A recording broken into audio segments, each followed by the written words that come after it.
I'm Mike Thompson. At 42, I never thought I'd be starting over. But here I am, standing in my kitchen on a Sunday morning, making pancakes for my daughter Emily. Just like I've done every weekend for the past 18 years.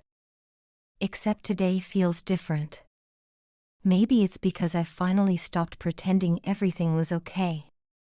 The maple syrup drips slowly onto the perfectly golden stack as Emily walks in, her phone in hand. "Dad, these smell amazing," she says, sliding onto the bar stool. Her long brown hair is tied up in a messy bun, and she's still in her pajamas. Just like her old man, she's never been one for putting on airs. I can't help but smile as I watch her dig in. At least some things haven't changed. Unlike her mother, Emily has always appreciated the simple things. The thought of Rebecca makes my stomach tighten. 20 years of marriage, and all I have to show for it are memories of constant criticism and a growing sense of inadequacy. "You're thinking about Mom again, aren't you?" Emily asks, looking up from her plate. I try to hide my surprise, but she's always been able to read me like a book. "That obvious, huh?" She nods, reaching across the counter to squeeze my hand. You get this look, like you're trying to solve a puzzle that's missing half its pieces. She's right, of course. Rebecca has always been a puzzle to me. When we first met, she was different. Or maybe I was just too blind to see the warning signs. Back then, she used to laugh at my jokes, even the bad ones. She'd sit for hours listening to me play guitar in our tiny apartment. We'd dream about our future together, planning weekend trips we couldn't afford. But somewhere along the way, things changed. The laughter turned to eye rolls. The dreams became complaints about what we didn't have. My Toyota Camry, which had faithfully carried us through countless road trips, became an embarrassment. "Mike, when are you going to get a real car?" she'd say at neighborhood gatherings. Something that doesn't scream middle management? I glance around our kitchen, the one I've spent countless hours in. The walls are painted in a warm yellow that Rebecca hated. "It looks like a fast food restaurant," she'd complained. But I'd stood my ground on that one. It was one of the few times I did. "Dad," Emily's voice pulls me back to the present. "You should teach cooking classes." I laugh, but she's serious. "I mean it. Your food is better than half the restaurants in town." "Your mother would love that," I say, the words more bitter than I intended. "Running cooking classes from our kitchen?" She'd probably die of embarrassment. Emily's face darkens. Mom's opinion stopped mattering the moment she started seeing Jim Parker. The name hits me like a punch to the gut. James Parker, successful real estate developer, drives a Mercedes, lives in the fancy part of town. Everything I'm not. I'd found out about them 3 weeks ago. A text message Rebecca forgot to delete. "Eat. Last night was amazing. Can't wait to see you again." It wasn't even well hidden. Like she wanted me to find it. Or maybe she just stopped caring enough to hide it. The pancakes are getting cold, but neither of us is eating anymore. "You know what hurts the most?" I say, surprising myself with the admission. It's not even the affair. It's the years of making me feel like I wasn't enough. Emily's eyes fill with tears. "But you are enough, Dad. You've always been enough." The doorbell rings, interrupting our moment. Through the window, I can see Rebecca's red BMW in the driveway. She's early for her weekly visit with Emily.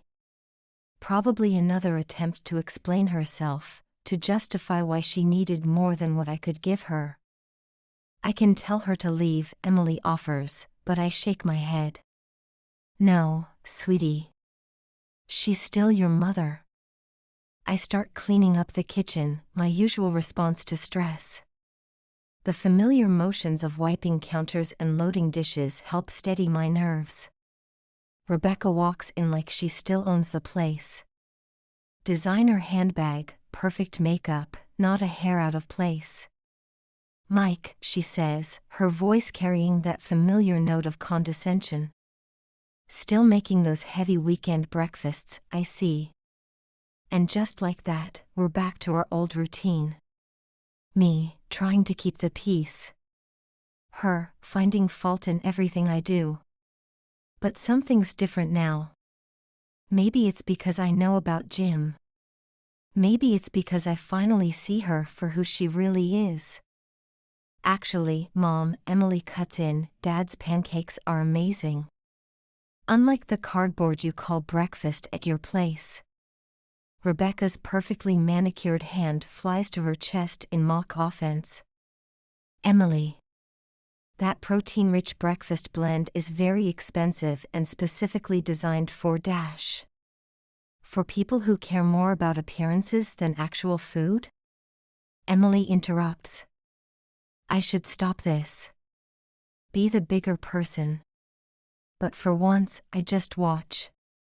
Watch as my daughter stands up for me in a way I never stood up for myself. Watch as Rebecca's carefully constructed facade cracks just a little. "I have some errands to run," I say, grabbing my keys. The same keys Rebecca used to mock because they didn't belong to a luxury car. "Emily, I'll be back in a few hours." As I walk out, I hear Rebecca start in on her usual criticism. But this time, it doesn't sting like it used to. In my car, I pull out my phone and open the email from my lawyer. The divorce papers are ready. After 20 years of trying to be what Rebecca wanted, I'm finally choosing to be who I am. A dad who makes pancakes on Sundays.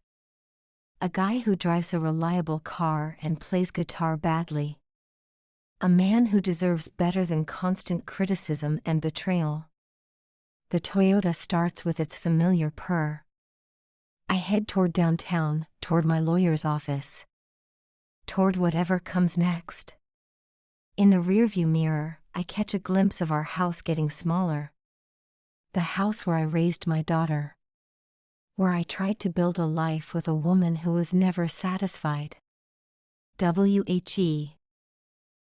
I finally learned that sometimes loving yourself means walking away.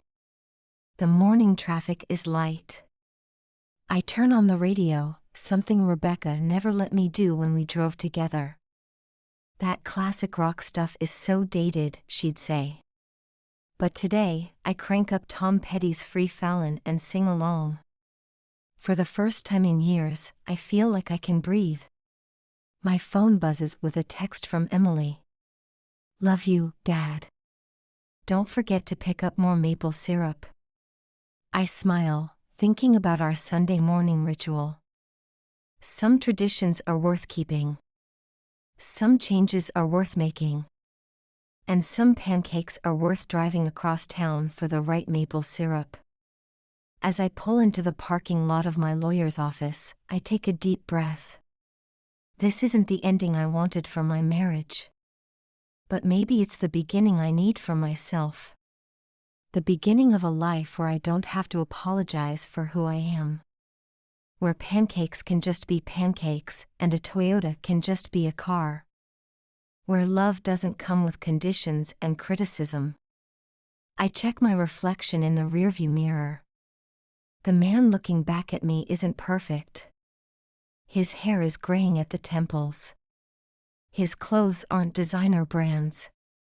But he's real. He's honest. And for the first time in a long time, he's ready to stand up for himself. I step out of the car, straighten my jacket, and walk toward the building. Each step feels lighter than the last. Behind me, the sun is rising over the city. It's going to be a beautiful day. A day for new beginnings. A day for choosing myself. A day for finally saying enough is enough. Because sometimes, the bravest thing you can do is admit that you deserve better. And sometimes, the best revenge isn't getting even. It's getting happy.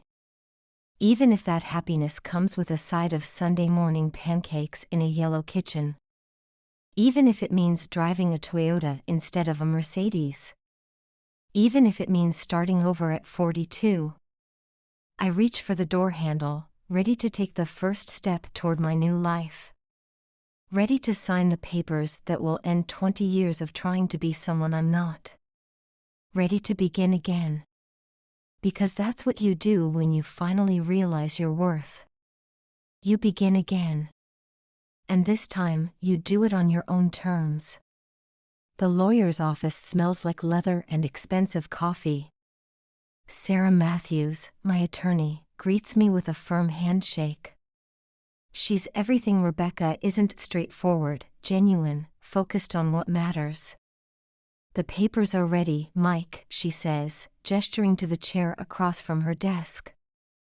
I sit down, feeling the weight of the moment. How's Emily handling everything? Sarah asks, shuffling through the documents. Better than I am, I admit, managing a small smile. She made me promise to start teaching cooking classes. Sarah looks up, interested. That's not a bad idea, you know. You too? I laugh, but it feels forced. I'm just a home cook who likes to experiment. From what Emily tells me, you're selling yourself short, she says, sliding the papers toward me.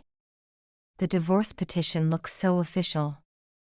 Black ink on white paper. 20 years of marriage reduced to legal terminology. Rebecca's lawyer called this morning, Sarah mentions casually. They're pushing for the house and significant alimony. Of course they are. Rebecca always did have expensive tastes. What about the evidence of her affair? I ask, my voice steadier than I feel. Sarah's expression turns serious. That's our ace, Mike. She doesn't know we have those texts. My phone buzzes, another message from Emily. Mom's gone. Safe to come home. Home. It's funny how that word means something different now. The drive back is quiet. No radio this time. Just me and my thoughts. And there are plenty of those. Emily's waiting on the porch when I pull up. She's changed into jeans and one of my old concert t-shirts. How'd it go? She asks as I climb the steps. The papers are filed, I tell her, sitting down beside her. Mom's going to flip when she finds out. We sit in comfortable silence for a moment. Hey, Dad? Emily says finally. Remember when you used to make those crazy birthday cakes? I nod, smiling at the memory. The rocket ship for your 8th birthday nearly collapsed. But it was awesome, she insists. Way better than those perfect store-bought ones Mom always wanted. She pauses, picking at a loose thread on her jeans. I found something while you were gone. She disappears inside and returns with a familiar leather-bound book. My old recipe journal. Where did you find this? I ask, taking it from her. In the garage, behind your guitar case. The pages are worn, stained with ingredients from years of use. You should start using it again, Emily says softly. These recipes, they're part of who you are, Dad. I flip through the pages, remembering each dish. The marinara sauce that took 3 years to perfect. The chocolate chip cookies that became our Sunday tradition. The barbecue rub that made me famous in the neighborhood. Your mother always said I spent too much time experimenting in the kitchen. Emily rolls her eyes. Mom says a lot of things. She's right about that. Inside, the kitchen is still warm from breakfast. The yellow walls seem brighter somehow. More hopeful. I place the recipe journal on the counter where it belongs. Dad? Emily's voice is hesitant. I need to tell you something about Mom and Jim. My heart skips a beat, but I keep my voice steady. What is it, sweetie? I saw them together before you found out. She's crying now. At the mall. They were laughing at you. The pain in her voice breaks my heart. Jim was making jokes about your car, your clothes. And Mom? She was laughing the loudest. I pull Emily into a hug. Let her cry against my shoulder. Like when she was little and scraped her knee. Except this wound goes deeper. I'm so sorry, Dad, she sobs. I should have told you sooner. No, honey, I say firmly. This isn't your burden to carry. Later that evening, I find myself back in the kitchen. The recipe journal open on the counter. Emily's gone to study at her friend's house. The house is quiet. I start pulling ingredients from the cupboards. Flour, sugar, vanilla. The familiar motions of measuring and mixing calm my nerves. This is who I am. This is what I love. The phone rings, it's Rebecca. I let it go to voicemail. Whatever she has to say can wait. Right now, I'm making cookies. The same cookies I've made 1,000 times before. But tonight, they taste like freedom. As the first batch comes out of the oven, I hear a car pull up. Through the window, I see Rebecca's BMW. Here we go again. But this time, I'm ready. This time, I'm standing my ground. She bursts through the door without knocking. Really, Mike? Divorce papers? Her voice is shrill, angry. What did you expect? I ask, sliding another tray into the oven. That I'd just keep pretending? Pretending what? She demands. That you're happy with your mediocre life? The words hang in the air between us. Heavy with 20 years of similar jabs. No, I say quietly. Pretending that your constant criticism and affair didn't break something in me.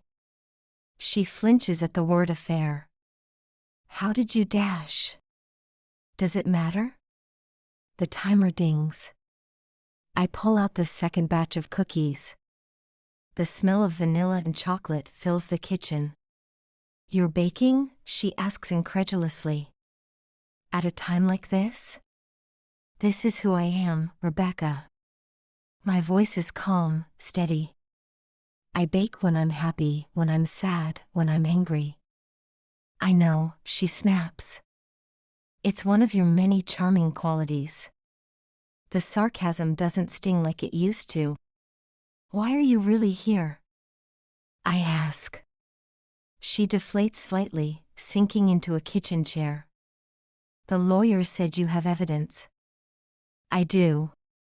She looks smaller somehow. Less perfect. Less sure of herself. What do you want, Mike? Just what's fair, I reply. And my self-respect back. The cookies cool on the rack between us. A barrier of chocolate chips and memories. Remember when we first met? She asks suddenly. You made me cookies just like these. I remember. I also remember how she used to appreciate the simple things. Before status and appearances became everything. Before Jim Parker and his Mercedes. Things change, I say simply. She stands up, straightening her designer blouse. Yes, they do. She heads for the door, then pauses. The kitchen does look like a fast food restaurant. I laugh. Actually laugh. Because some things never change. And that's okay. Because I'm changing instead. After she leaves, I pack up the cookies. Some for Emily. some for the neighbors, some for Sarah, my lawyer. And for the first time in years, I keep some for myself. Because sometimes starting over means remembering who you were. Before the criticism. Before the doubt.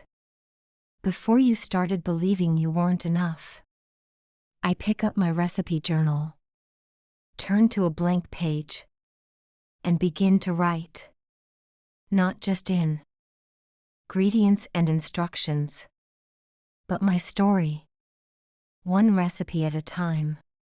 The next morning, I wake up to an unexpected sound. Laughter. Emily's in the kitchen with her best friend, Lisa. They're attempting to make French toast. There's powdered sugar everywhere. Dad. Emily calls out when she sees me. We may have had a slight accident. Lisa looks mortified, but I just grin. The first rule of cooking, messes mean memories. As I help them clean up, my phone buzzes. A text from Sarah. Court date set for next week. Be prepared. Reality crashes back in. But somehow, it doesn't feel as heavy today. Dad, Emily says, wiping sugar from her face. Lisa's mom wants to know if you'd teach her book club how to make those lemon bars. I pause mid-sweep. What? You know, the ones you made for my graduation? Lisa nods enthusiastically. Mom says they're better than the ones at that fancy bakery downtown. I think about it. Teaching cooking classes had seemed ridiculous before. But maybe. When does the book club meet? I hear myself asking. Emily's face lights up. Thursday evenings. There's 12 of them. 13, Lisa corrects. Mrs. Peterson joined last month. Later that afternoon, I'm making a shopping list for the class. Emily's helping, adding little notes in the margins. Don't forget to tell them about the zest trick, she reminds me. And the parchment paper thing. The doorbell rings again. This time it's Jim Parker. Standing on my porch in his expensive suit. Looking uncomfortable. Mike, he says, shifting his weight. Can we talk? I consider closing the door in his face. But curiosity wins out. 5 minutes, I say, stepping onto the porch. Emily watches through the window. Ready to call 911 if needed. Rebecca told me about the divorce papers, he starts. And the evidence. I wait, saying nothing. Let him squirm. Look, he continues. I can make this worth your while. He pulls out a checkbook. Name your price. The laugh bubbles up before I can stop it. My price? He nods, pen poised. To keep this quiet. My reputation. Get off my porch, I say quietly. But dash. Now. He leaves, confused. Like he can't understand why money isn't the answer. Why his Mercedes and mansion don't make him the better man. Inside, Emily hugs me tight. You okay, Dad? Never better, I reply. And I mean it. The week flies by. Thursday arrives before I know it. I'm standing in Lisa's mom's kitchen. 13 women watching expectantly. Waiting to learn about lemon bars. The secret, I begin, is in the zest. They lean forward, notebooks ready. And suddenly, I'm in my element. Teaching, sharing, creating. Word spreads. The book club tells their friends. Their friends tell their neighbors. By month's end, I have 3 regular classes. Beginners on Tuesdays. Advanced on Thursdays. Kids class on Saturday mornings. Rebecca hears about it, of course. Shows up at one of the classes.